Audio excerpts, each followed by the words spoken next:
What do you think about Bryce Young, a draft where he's the #1 overall pick? Because I think, you had him as the #2 quarterback. You like C.J. Stroud a little bit more. But here we have, if he was able to be a successful quarterback, an elite quarterback, it'll be something that we had never seen before in the NFL. Never a guy his size, 5 whatever, 5'10", 1 whatever. Right, basically. Right. I mean, that's the concern. What does that say about the draft, you think? I think it says something about where football and how wide open it is and where the rules are. And how, quarterbacks are protected, that you can do this more than ever, and the way offenses are set up.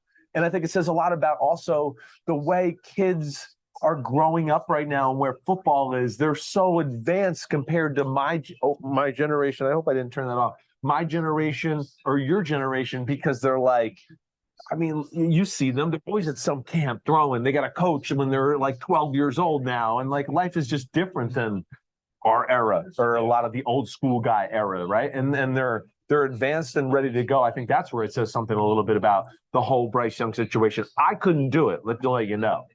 It would scare me to draft Bryce Young. It would scare me. And we thought that it would scare Frank Reich too. I thought it when would. they traded up.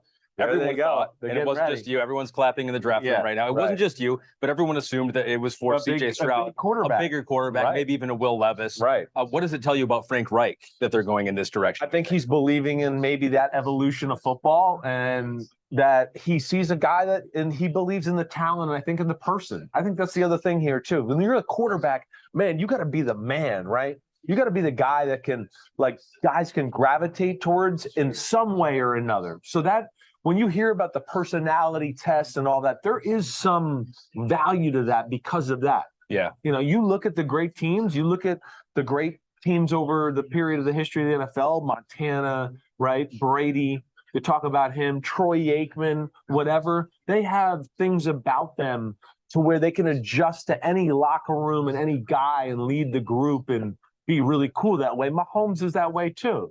Obviously, they're hanging out with him the whole time, all the time, right? So that's a trait that is important as far as leading your football team as your franchise quarterback. What we have seen from Frank Reich's offenses, right? What's going to have to change? A lot. I mean, sure, because Frank's got a little bit of Frank. First off, the offense is awesome.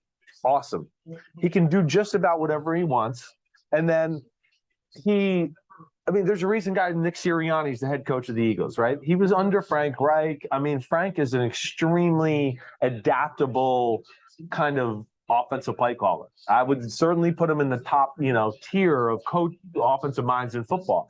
He's going to play a little different style, I bet. And then this is the other thing too. Like Alabama with Bryce Young, we go quick throw, boom, boom, boom, do all that, right?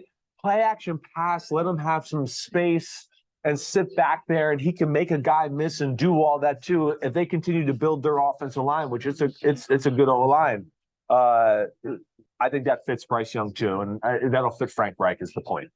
Yo, thanks for watching, homies. It's the off season, but there's no off season for us here at Unbuttoned.